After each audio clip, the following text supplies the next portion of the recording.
Hello and welcome to your next Village Idiot in this very special gardening edition of the podcast that's campaigning for absolutely nothing. Thanks again to Elias Reichel for the beats for this episode. You should be hearing them play underneath, as well as the beautiful ambience of where we live. You join me almost exactly a day and a bit after I've discovered my new hobby, which I hope will define me for the remainder of my life, which is gardening. I've been gardening for a couple over the weekend, mainly taking care of this Japanese Japanese spindle tree, which I've struggled to remember the name of every single time I've tried it. I don't know what it is, but we've been trying to maintain it because it has been infected with some dastardly mildew. How do you test it? Well, you make this mix of milk and water, 40% milk, 60% water, and you spray it all over wherever you can, like so. And no one told me that this was an aesthetic that I could chase. This is amazing. I feel like some kind of odd wizard, or like, the guy in the town that you want to like run out because of weird magicry or something. And it's literally just milk and water. It's amazing. But I've been trying to treat this tree. You also can see all these bits of wood that we've cut off. Tragically, as I imagine King Solomon himself felt, I've had to chop down bits that are still healthy. You basically want to get rid of all the infected bits of leaves and then do the treatment. It hasn't really gone that way. I would describe it much more as like a Bulls of Pamplona tactic, which was really just chopping as much down as I possibly could. So it was very much like, imagine what it's like stepping on a snail when you don't mean to, except with a plant. So that's either better or worse, depending on who you are as a human being. I will be the first to admit I am a bit of a Luddite and a bit of a, I'm not good with gadgets, but I do have this incredible tree saw that my wife very graciously got us. Look at this! It's like Death's Scythe, but just for bringing a beautiful plant back to life. It is fighting me back as well. We have this incredibly intense rose thorn that I don't know if you can see. It's just here. I'll get some footage of it. But it bites back. I've got several splinters already. I have been wearing gardening gloves before anyone gives me tips. And attacked a poor man outside who was walking by. I'm not proud of this, but my gut reaction was a very kind of London reaction, where it was like, well, you walked into my tree. In fact, he did say, he was like, your tree just hit me. And it was a bit like, well, you did walk into the branch of the tree. Like, it is bending. There's a whole bit, but that is maybe apathetic or unfair on my end. So that was something that we'd be doing. But that's where you find me. It was incredibly freeing. I have days sometimes where I can't really focus on the things I want to do, and tasks like this are just so incredibly grounding and so incredibly tranquil. You can just kind of dig into it and get really deep in it, and it's very satisfying. It didn't look like this before. We still have a long way to go. But this just, that's just the prophecy that I was telling you before about becoming a more sort of natural, earth-grown idiot is coming true, because doing this kind of work really frees the mind, even when you are streaming the pit at the same time. Which I do think, I mean, with that combined with how we're recording this now out loud, it does make it seem like there's a lot of pretty crazy sounds coming out of the show. It kind of actually, watching the pit out loud while I gardened really did kind of soften the blow of my own wounds that I suffered. I have several splinters, as you may see here. But I can't imagine you could hear much of that underneath the simulated sound of a woman giving birth prematurely. So, maybe a heavy-handed way to cover that up from my neighbors. Otherwise, it's been a pretty normal weekend. I will say this was one of the sleepiest days so far across the board. Everyone I spoke to, no energy. Me, no energy. Just the definition of a Monday. Just really, really just trying to get through it. But that is, but such is such is the way of it. Which does make it, I always wonder if it's good or bad that there's not a thought in my head whenever I record these, because on the one hand, my mind may be a blank canvas where phrases can just spring out of me that I've never said before because of that kind of flow state I'm maybe chasing. On the other side of it, there are so many podcasts of people chatting absolute shit, and I do not want to be one of those podcasts, even though I would say maybe by design this is supposed to be the shit chat, or the chat shit, whichever one you like. But in that vein, I've decided to prepare a few more topics, which I've hopefully remembered.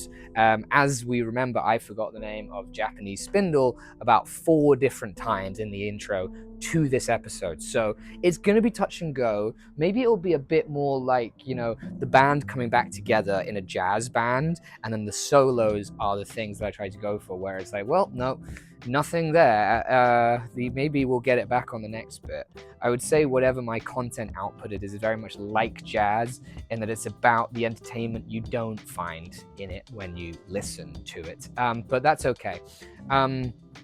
What I've been really obsessed with, and something that I've witnessed recently, is this scourge of men that I know who, when they try and flirt with women, get really goofy with it. The way it's deployed, there's this semi-calculated desire to unlock their inner Mr. Bean. Like, it's not a full bit for the joys of the bit. If it was Pagliacci or Gollier, he would be yelling at them to get sillier and do it just for the joke of it. It's very much a clear desire to attract people to them.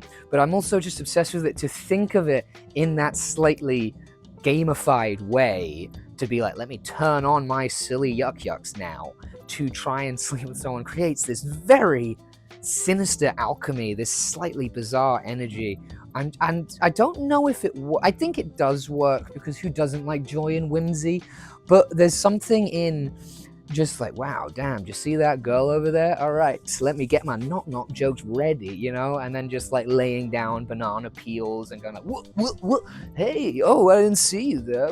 Like, that's kind of a thing I'm intrigued by, mostly because I myself cannot flirt really at all. It has to be, I have to know exactly what's happening.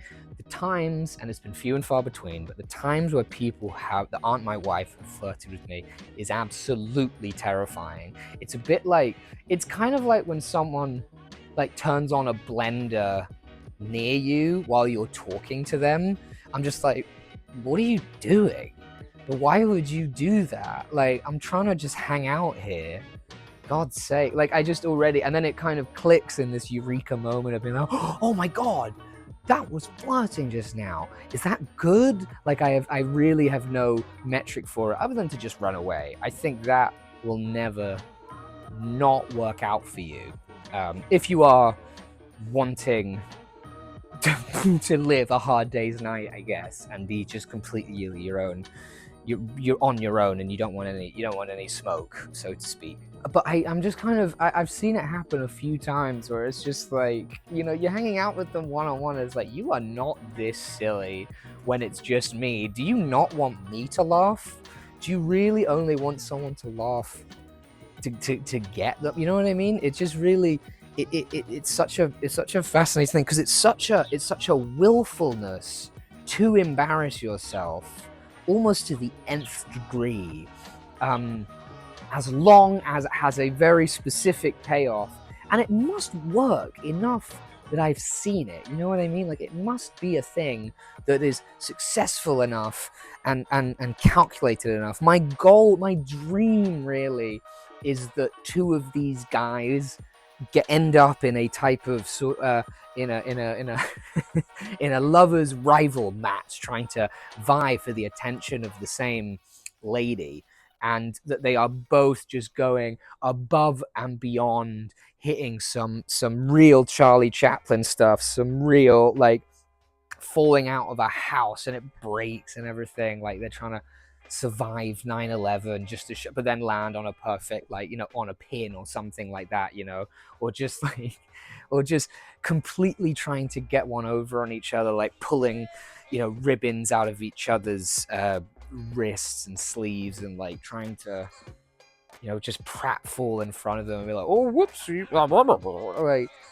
just to vie for her attention. And then I think that's actually probably what everybody wants, is someone just to get real silly with you and really all over the shop. But I just, like, it's like they're saving their best material. I'm hanging out with them and like we're having serious chats about what happened to their grandma or whatever, and it's like, I didn't know inside Chris Fleming inside of you. I didn't know that was possible, and now you're just running it out for the streets.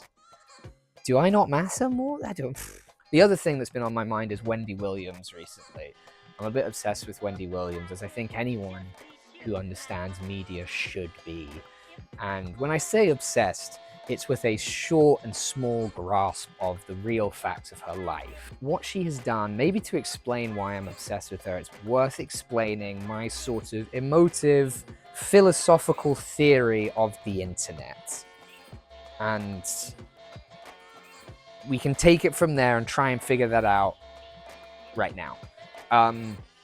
I believe that obviously we have the internet as this tool, this communication tool that connects everyone on Earth. But obviously we're at this point where it's, triple fried and getting worse, and, everyone's shitifying it and making it bad. And it's like just over on top of itself. And I think that's because I believe the internet is like this kind of wish machine.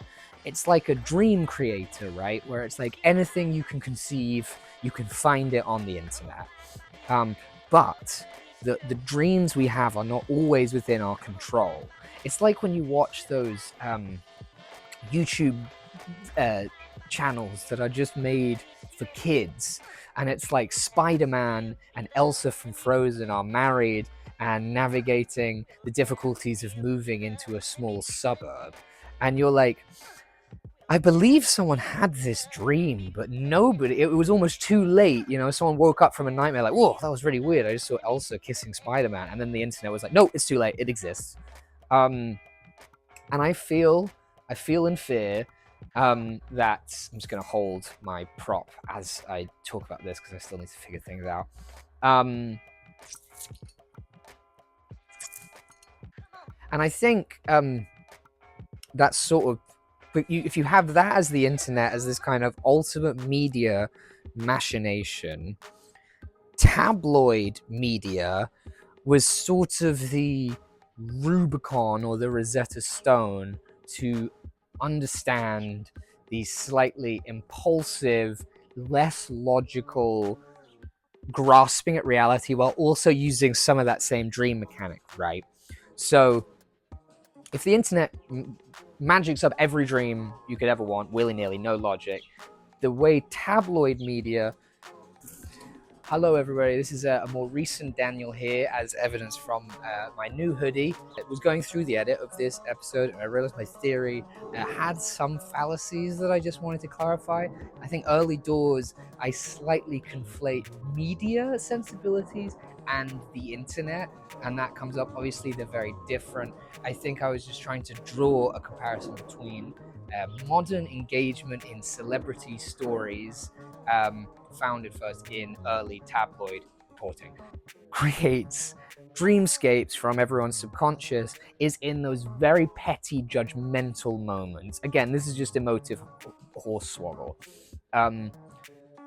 For example, but you see it with like people being like, oh, Blake Lively, she's clearly mean, like, but it's this kind of boxing in of somebody that then becomes real by the capturing of on a camera. Now, why that gets us on to Wendy Williams is because she was invested in celebrities that I cannot know or ever understand why she was ever even talking about them. But they were always the hot topic, right? It was always her and her studio audience, and they're talking about these celebrities and their relationships that I don't know. So to me, it always felt like this local witch casting spells on the village, and that she was trying to manifest and conjure up these aberrations in the way that the internet did. And she would do it very willy-nilly. I mean, she had a tabloid media that was as cruel and as mean as your worst internet comment section, right? It was talking about, you know, there's those clips of it's actually ludicrous. Like, it's in that way that it's completely insane what she's saying. Like, she's talking to the woman who she's lost loads of weight, and she's like awkward to talk about it, and then she's like, oh, because I had an eating disorder, and then she's like, oh, okay, so you cheated. Like, that is such a cruel, individualized, lacking nuance, and just like to think that it's someone having an eating disorder, that you're so locked in that everything is a competition, that everyone is trying to be better than you, relying on that petty energy that we spoke about. To hear then, to be so unempathetic, you hear someone had an eating disorder, and your first response is to say that you cheated to lose weight, I think is just mind-numbingly removed from the reality and removed from the messiness of human people. And a side effect of her running this show for years, I mean, because she also is just like, you see her in no uncertain terms vocalizing a kind of, I want to say, middle class, or at least moneyed class violence that it's like her, like the clip where she talks about Britney Spears, and she's talking about Britney Spears' dad. Again, this is based on half knowledge, but the bit where she's like, you had, it's like, shame on you, Mrs. Spears, and you too, Mr. Spears, death to all of them, and you can feel the crowd pull back and like, oh, but like, it's that kind of othered, removed from humanness that is in that moneyed class that means she can say that out loud. Oh boy, it's good for me not to hear this out loud, or not to have a co-host to let me to figure this stuff out, because you got to let me find it in the room. I'm like, it's the mildew. This is literally going to seem like I went insane ingesting mildew from a tree I was trying to cure to then come up with these bizarre theories. This is a fable. I've created a fable through my same media creation by using myself as sacrifice. Okay, anyway, what I believe is that over time, she kind of codified this idea. I think the people watching her did have these very petty and vindictive senses of celebrity and influencers, and you know, and just people who seem to be doing well. And what I do love about it, though, it is not all encompassing. You see it in the responses from her studio audience. There is confusion, there is like uncertainty about what she's trying to say. Like, you know, it is aberration what she's doing, and I find that in doing so, it creates this, it's an incredibly Lynchian show. Like, there's a clip with, like, the fact that there's a running topic or a running aspect of the show where she is talking about her belief in the killer, who is an amorphous, unclear, shadowy figure over all of us. There is someone in the dark waiting to get you, like the Raven in an Edgar Allan Poe famous book. She constantly talks about the killer, to the point where guests mention it to her. I believe it's Martha Stewart in a segment goes like, you believe everyone's trying to capture and get you, and she goes like, oh, the killer. Like, she knows, she has this noun to describe essentially what is anxiety attached to death and murder. And again, I think a very middle class fear of the others, the something in the dark trying to get you. Now, through all of this, she is one of the funniest people alive. Like, I think some of those clips, I think she is just hysterical, and somehow, again and again and again, says the funniest possible thing that anyone could say, because of this lack of awareness, and because of this, just because it's so mean, it has to be quick, you know, she has to get the lines in. But where things become interesting is when her very public health struggles start to appear, as they have in recent years. It's not a funny thing, but she has been diagnosed with a version of dementia and with Graves' disease. But these first kind of worries and earthquakes or tremors of her health first began when she famously was dressed up as the Statue of Liberty and she passed out and she shook back. I'm pretty sure someone's done an edit to it to it with rock music by Charlie XCX at this point, but it was a meme, and frankly, in the way that America does, one of the most ham-fisted metaphors for America. The health stuff started to happen. Oh, whoa, I'm getting too far ahead of myself. So the health stuff is we'll get onto the importance of the health stuff. That's coming up. But she also, in her own word, became the whole hot topic, where she became the topic of tabloid media scrutiny when her husband was caught cheating. And there was another famous clip of her, paparazzi in full guns blaring, much like the Britneys have in their own life. And she says to the cameras, and I'm maybe paraphrasing, but she says, you can keep talking about me because we're the hot topic. And it's insane logic. It's kind of honor system tied to her tabloid targeting of these people. She's like, well, chat shit, get banged was really her logic. Like, hello again. When Daniel here says chat shit, get banged, I think what he means is that it's interesting that even when she's the victim of ridicule and scandal, that she completely accepts everything that she's coming to her, instead of, I don't know, empathizing with people that are ridiculed enough to maybe back off from them and let them live their lives. She really accepted and spoke to give herself up to the great evil that she had conjured, right, with her spiritual darkness through all of this. So she is, in no uncertain terms, one of the first true believers in this individualized, I'm repeating myself. Oh God, my worst fear is that it's going to sound so Russell Brand. I'm going to hate it. But she almost gave herself up because she followed the rules of the masses, that she was like, there's no sympathy for me.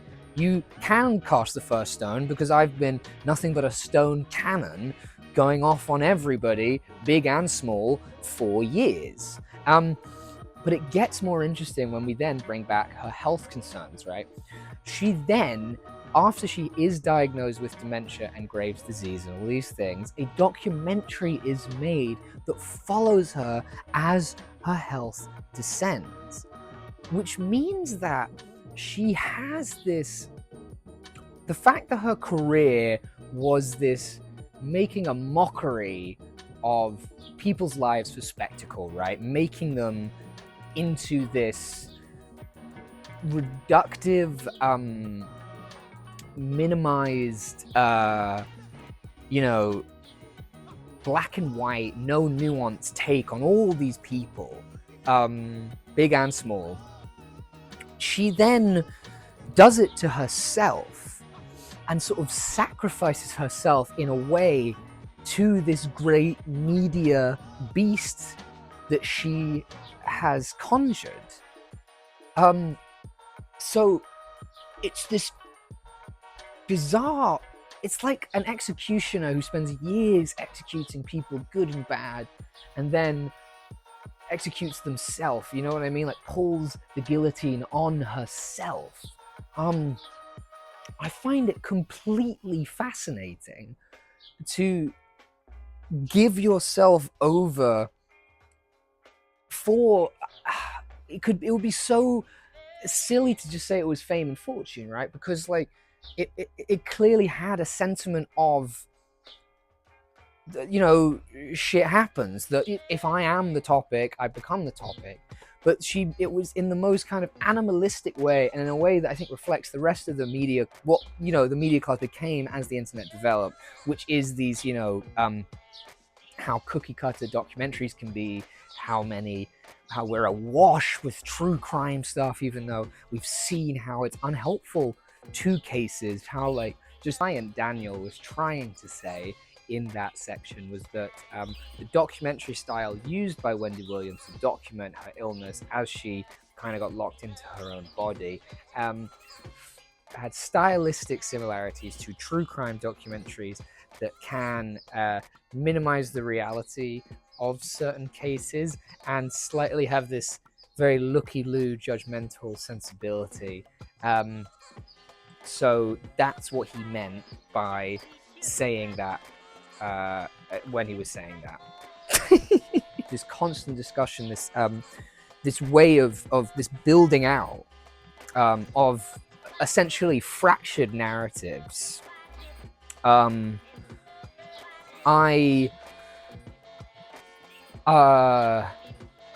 just believe it's like this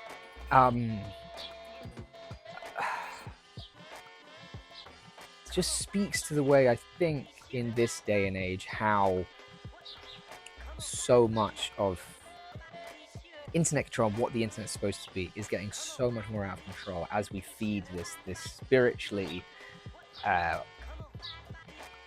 bereft beast that is media and observation and capturing. I just find it, I just think, so what I'm trying to say, so what am I trying to say? I don't really know. Again, this is a shit chat podcast. This is my way of pushing back against all these things because it's kind of, as Wendy Williams would do, is just chatting shit for the sake of chatting shit. No need to verify, no need to do anything else. I guess in the way that I have to sum up, as we always try and sum up on this show, is a difficult one because I don't quite know what I've been saying. Also, while we're at it, the name of the 1920 stuntman I was trying to remember during the earlier bit was Buster Keaton. It's been driving me crazy all day. I couldn't stop thinking the name Humphrey Bogart, and I just couldn't get to Buster Keaton. So in future episodes, expect me to reference Buster Keaton all the time. Anyways, back to my essay on modern Buster Keaton, Wendy Williams.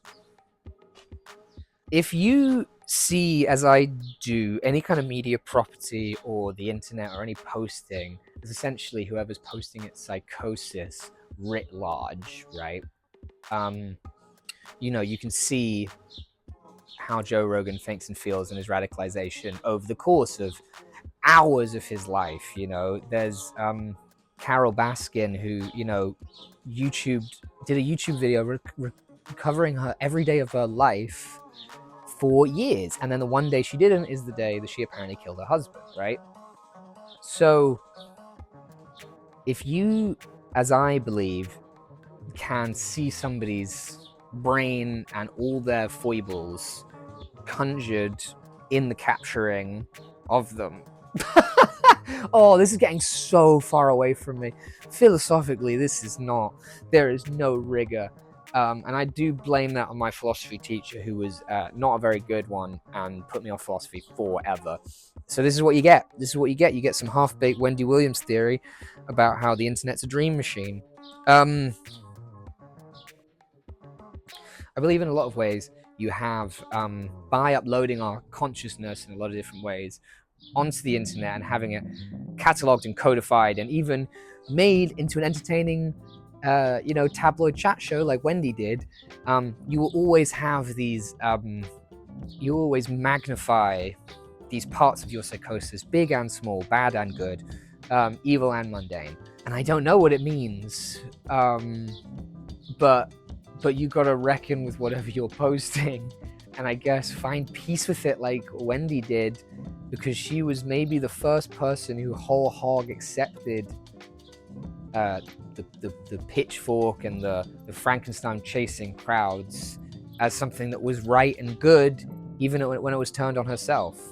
She believed in this greater good of the internet as this horrible place where no one's good enough and moral policing is everywhere, and she fell short of her own sense of it, and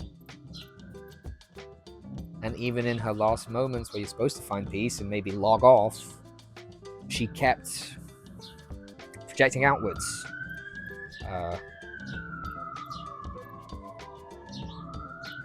And also, I find it weird when guys act really silly around girls. Thank you so much. Maybe just get some, you know, some nice, tranquil footage to see us home. The only problem I'm finding is the wind is blowing the milk back in my face. If we want to talk downsides,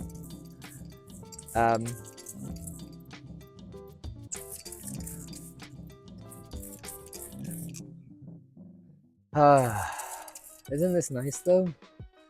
Just let those beats play.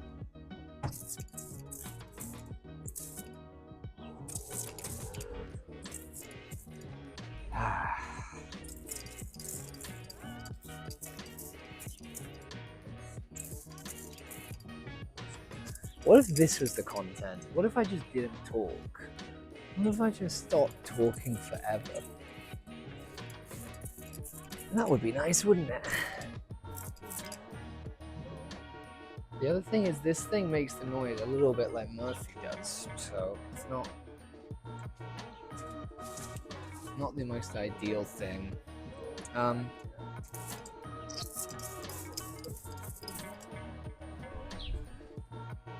Here we go.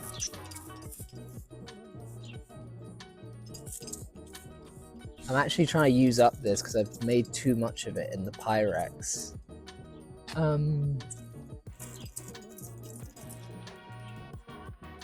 Maybe this will be on the Patreon, which is also just my YouTube.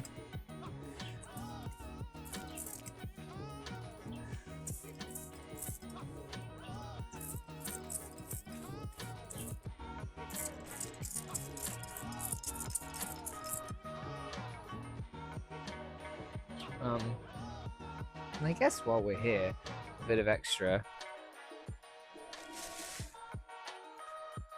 You thought I was kidding about the garden waste, but here it is. And you maybe thought I was kidding about Murphy being in this episode, but he's right here. Oh, here we go. Oh, who's a good cat? Look. Bonus. Do you want to say hi? Do you have any feelings about Wendy Williams you wanted to share, baby? Did you miss me? Oh, okay. Don't. It's okay. It's okay. Okay. All right. Okay. Oh, I'm so sorry you had to see that. That's not relaxing. Okay.